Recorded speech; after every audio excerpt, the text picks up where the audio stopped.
그 다음 나오는 건 위파의 노관절인데 여기 노자관절로 잘못 나왔네요. 그죠?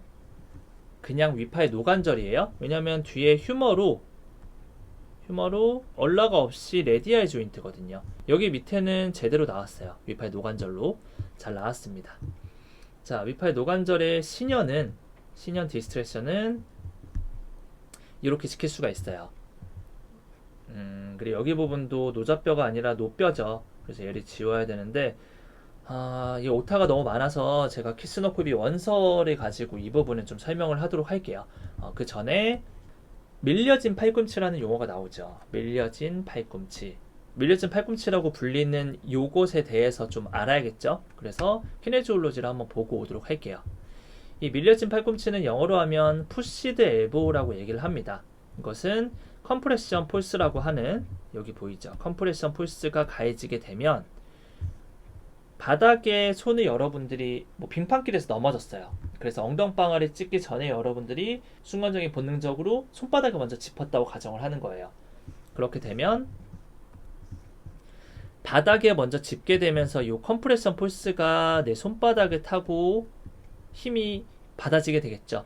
그러면 쭉쭉쭉쭉 올라가게 될 거예요. 쭉쭉쭉쭉 올라가게 되면서 계속 올라가겠죠. 쭉쭉쭉쭉쭉쭉 이 컴프레션 폴스가 이 엘보를 넘어서 어깨까지도 갈 수 있겠는데, 어쨌든 여기까지만 한번 보자고요. 여기까지 보게 되면 우선 여기 리스트 부분의 공간이 서로 좁아지게 되겠죠. 컴프레션 폴스로 인해서 관절 공간이 좁아지게 될 거 아니에요. 마치 우리 자전거를 타면은 앞뒷바퀴에 쇼바라는 것이 있죠. 특히 앞바퀴에 쇼바라는, 쇼바는 사실 그 잘못된 일본어이긴 한데 그냥 편의상 얘기를 할게요. 쇼바가 이렇게 줄어드는 것처럼 우리 관절도 서로 이렇게 공간이 줄어들게 되는 현상이 나오겠죠. 엘보도 마찬가지이긴 한데 이 엘보 중에서 다른 엘보보다 여기 휴머러 얼라 조인트라고 하는, 우리 팔꿈치라고 주로 얘기하는 부분 말고 지금 배우고 있는 위파의 노관절이라고 하는 이 부분이 공간이 좀 있죠. 이 부분에 조금 공간이 있기 때문에 여기 부분이 이렇게 레디알 헤드, 노뼈 머리가 이 휴머러스 위팔뼈라는 곳에 더 가까이 갈 수 있게 되는 거예요. 그래서 이 부분 레디얼 헤드가 휴머러스에 더 가깝게 붙어 있는 걸 이 푸시드 엘보라고 얘기를 하는 겁니다. 그래서 이거에 대한 사전적인 지식은 좀 알고 있으면 좋겠고요. 그래서 레디우스가 안으로 박혀 있기 때문에 그 박혀 있는 레디우스를 이렇게 뽑아내는 거겠죠. 그래서 이렇게 뽑아내기 때문에 이 엄지손가락 쪽이 레디우스죠. 그래서 여기 잡고 있는 엄지손가락이 이쪽에 있기 때문에 이 치료사 선생님께서 잡고 있는 손 방향이 엄지 방향 쪽, 환자의 엄지 방향 쪽이기 때문에 이게 레디우스다 라고 유추를 해야 되는 거예요. 여기 보면 엄지 방향 쪽에 레디우스가 있잖아요. 이해되나요? 요걸 좀 알려줄까요? 암기 방법,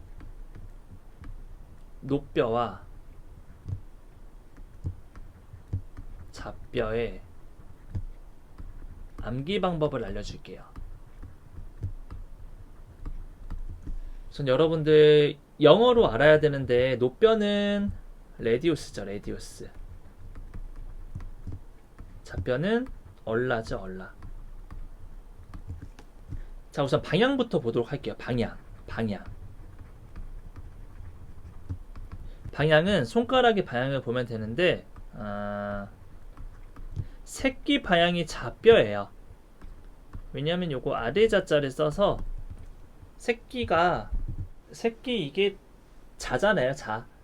자식을 우리가 아들 자자를 써서 자식에 대해서 얘기를 할 때 자자를 쓰잖아요. 새끼는 좌뼈예요. 그래서 이쪽 부분이 좌뼈가 되는 거죠. 이쪽 부분이 좌뼈예요. 이해되나요? 그리고 노뼈는 영어로 no라고 얘기를 할 때 여러분들이 no 이렇게 얘기를 하죠. 이 검지 부분은 노뼈다 라고 여러분들이 암기를 하면 되겠습니다. 검지 부분은 노뼈이다 라고 이렇게 방향을 암기를 하고요. 이거에 대해서 얘기를 하는 이유가 여러분들이 좌뼈는 몸쪽에 있는 뼈가 좌뼈입니다 라고 암기를 하면 교수님이 실제로 학교 1학년 때 해부학 시험을 볼 때 그렇게 틀린 학생이 있어요. 어떻게 틀렸냐면, 자, 좌뼈는 몸쪽에 있는 뼈다, 이것만 달달 외운 거죠. 그래서 이제 문항에 나오는 내용 중에 좌뼈는 몸쪽에 있는 뼈다, 그리고 좌뼈는 엄지 방향에 위치해 있다 라는 보기가 있었는데, 정답은 틀린 것을 찾는 거여서 좌뼈가 엄지 방향에 있다라는 게 틀린 건데, 이 친구는 좌뼈가 몸쪽에 있기 때문에 그 답안에 체크를 했대요. 그래서 우리가 나와가지고 얘기를 하는데, 에? 이렇게 생각이 들었던 게, 그 친구가 이제 시험을 보러 갔죠. 그래서 이렇게 시험을 본 거예요. 시험을 보고 있는 와중에 1번 맞고, 2번 좌뼈는 엄지 방향 쪽이다. 몸쪽에 있는 뼈가 좌뼈, 몸쪽에 있는 뼈가 좌뼈, 엄지 방향 쪽이다. 오케이, 맞아라고 생각을 한 거죠. 근데 내가 펜을 잡고 있는 모션이 지금 프로네이션 된 상태이기 때문에 레디우스라고 하는 노뼈가 지금 몸쪽에 위치할 수밖에 없죠. 그래서 이렇게 생각을 하면 안 되는 거예요. 이게 아니라 우리가 몸쪽, 먼 쪽에 대한 기준은 해부학적 자세로 돌려놓은 상태에서 생각을 해야 되잖아요. 그러면 프로네이션 되어 있던 상태에서 슈피네이션이 되니까 완전 180도로 방향이 바뀌게 되죠. 그래서 노뼈가 바깥쪽으로 가야 되는 건데, 이 친구는 이렇게 암기를 좌뼈는 몸쪽에 있다라고 생각을 하니까 엄지도 몸쪽에 있네? 좌뼈도 몸쪽에 있겠지? 하고 노뼈를 좌뼈로 착각을 하게 되는 경우도 있다는 거죠. 그래서 여러분들이 요 새끼는 좌뼈, 검지는 노뼈, 이 방향이라고 생각을 하면 좀 방향에 대해서, 아직 해부학에 대해서 정확하게 노뼈, 좌뼈에 대한 암기가 안 되어 있는 친구들은 이렇게 생각하면 조금 더 쉽게 수월하게 암기를 할 수 있겠다 생각이 들고요. 자, 두 번째, 여러분들이 노뼈, 그리고 신용어는 노뼈로 배우죠. 그리고 여러분들이 임상 나가면은 구용어도 은근히 많이 들어야 돼요. 그래서 요골이라고 합니다. 노뼈는 요골이라고 하고요. 요골이자 레디우스라고 얘기를 하죠, 영어로는. 그래서 이 세 가지를 사실 다 알아야 돼요. 이렇게 세 가지에 대한 노뼈, 요골, 레디우스가 있고요. 반대로 이쪽에는 좌뼈가 있죠. 좌뼈가 있고, 좌뼈는 구용어로 하면 척골이죠, 척골. 그쵸? 그리고 얼라라고 얘기를 하는 의학 용어도 있습니다. 얼라는 끝까지 다 써볼게요. 자, 그러면 요거를 어떻게 좀 암기를 하면 편하냐면, 우선 노뼈는 검지죠. 노뼈는 검지 쪽이라고 우리가 암기를 했죠. 검지 가지고 여러분들이 뭘 살 때 가리킬 때 검지로 가리키죠. 저 요거 주세요 라고 얘기하잖아요. 여러분들이 인천이나 부산 같은 곳에 가서 회를 먹으면 그 수족관, 큰 수족관 안에서 여러분들이 이거 주세요 라고 하면서 지목해서 회를 떠먹거든요. 그때 여러분들이 요걸로 주세요 라고 얘기를 하죠. 요걸로 주세요. 요골은 이 검지 쪽에 향해 있는 뼈, 노뼈, 요골. 검지로 노노노 하는 쪽의 뼈, 노뼈, 요골로 주세요 라고 하는 검지 쪽에 있는 뼈, 요골. 됐나요? 다시 노뼈, 요골. 됐어요? 그리고 이렇게 지금 흔드는 게, 지금 검지를 요래 이렇게 흔들잖아요. 요래 요골 레디우스 앞 글자만 따면 요래 이해되나요? 그래서 노뼈, 요골, 레디우스 모두 검지로 연상을 하면 될 것 같습니다. 요래. 자, 이렇게 해서 암기를 하면 되겠고요. 이제 좌뼈와 척골, 얼라 같은 경우는 이 순서를 바꿀게요. 바꿔서 가장들의 무게가 있죠. 가장들은 그 자식과 그리고 아내를 항상 이제 내 어깨 위에 올려놓고 사는 삶을 산다고 하잖아요. 그렇게 내가 그들을 처자식을 먹여 살려야 된다라고 얘기를 하니까 거기에 따와서 남편들이 처자식을 몸에 품고 있다라고 생각을 하는 거예요. 처자식을 먹여 살리는 가장이 이렇게 몸으로 끌어안고 있다. 처자식을 가장은 몸으로 끌어안고 있다. 몸쪽에 위치하는 척골과 좌뼈라는 방법으로 암기를 하면 좋을 것 같고요. 그리고 저는 이 얼라를 암기할 때 이렇게 또 암기를 했어요. 얼척없다.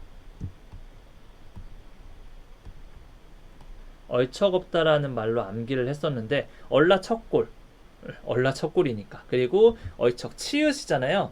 치읓과 비슷한 게, 가장 비슷한 게 지읒이에요. 노뼈와 요골처럼 니은과 이응이 아니라 치읓에 가까운 것은 지읒이기 때문에 얼척없다라고 저는 암기를 학교 다닐 때 했어요. 그래서 얼척없다, 척골, 잡뼈 이런 식으로 세 개 다 암기를 했던 기억이 있어요. 교수님, 요즘 남녀 평등 사상인데 무슨 가장이 처자식을 다 먹여 살립니까? 요즘은 맞벌이 하지 않습니까, 교수님? 남편만 처자식 먹여 살립니까? 여자들도 남편과 자식 먹여 살립니다. 라고 생각을 한다면 좀 얼척이 없죠. 그래서 얼척이 없다라는 것도 같이 암기를 하면 좋을 것 같습니다. 그래서 갈 길이 바쁜데 암기 방법까지 팁을 주게 됐네요. 이렇게 하는 암기 방법이 있다는 거 생각을 해주고요. 암기를 못했다면 유용한 방법이 될 수 있겠고요. 자, 넘어가겠습니다. 아유, 이렇게 넘어오니까 또 키스노코비 원서가 있네요. 자, 우선 하나하나 보도록 할게요. 위팔 노관절, 우선 여기 나와 있는 대로 to manipulate a push the elbow라고 나와 있죠.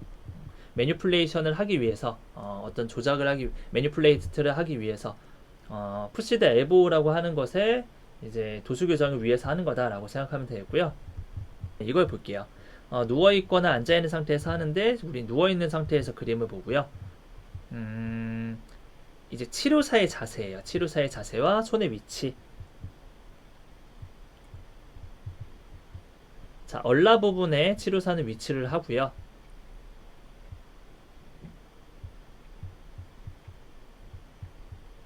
그리고 사이에 위치하는데 어떤 사이냐면 환자의 엉덩이와 그리고 상체 사이에 위치한다. 여기 엉덩이와 상체 사이에 이렇게 선생님이 위치해 있는 모습 볼 수 있고요. 휴머러스를 안정화시켜라 라고 얘기를 하는 모습이 이 모습입니다. 휴머러스 안정화시키고 계시는 모습이고요. 디스타 얼라, 얼라의 먼쪽 부위를 이렇게 지금 잡고 있는 모습이고, 이렇게 잡은 상태에서 손가락과 세나 에미넌스라고 나오는데 이거는 여러분들 이 엄지두덩이라고 생각하면 됩니다. 요거를 세나 에미넌스라고 얘기를 해요. 그래서 이 부분이고요. 이 부분으로 잡는 거고, 하지만 주의해야 되는 건 요 얼라 쪽을 잡으면 안 된다. 디스탈 얼라 부분으로 잡으면 안 된다. 라고 얘기를 하는 겁니다. 모빌라이징 포스는 당기는 거죠. 레디오스를 먼 쪽으로 당겨주면 됩니다. 그래서 요렇게 지금 이거를 수정을 좀 해주세요. 지금 여기 보면은 어깨뼈가 나오고요. 노자뼈가 나오고 이렇게 좀 중구난방인데 요렇게 지금 잠깐 제 영상을 멈춰놓고 요거를 여기에 좀 적어 놓으세요. 영상 한번 보도록 할게요.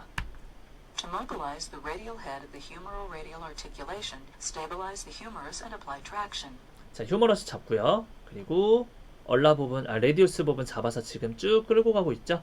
이 영상은 되게 짧습니다. 근데 다만 선생님께서 약간 And apply traction. 이 잡는 느낌이 좀 꼬집는 느낌이 되는 것 같아서 이렇게 꼬집는 느낌으로 하지는 말고 좀 넓게 잡기는 잡아주되 이거를 이렇게 잡으면 안 돼요. 이러면 아파요. 이게 아니라 약간 요런 식으로 잡아서 이렇게 끌어줄 수 있게 요런 식으로 잡아야지 요런 식으로 집으면 안 된다는 거 실습할 때 한번 피드백을 주도록 할게요. 좀 아플 것 같아요. 이렇게 하면. 네, 이렇게 해서 휴머로 라디알 조인트의 디스트랙션을 받고요. 넘어갑니다. 이건 넘어갈게요. 이건 그냥 넘어가고요.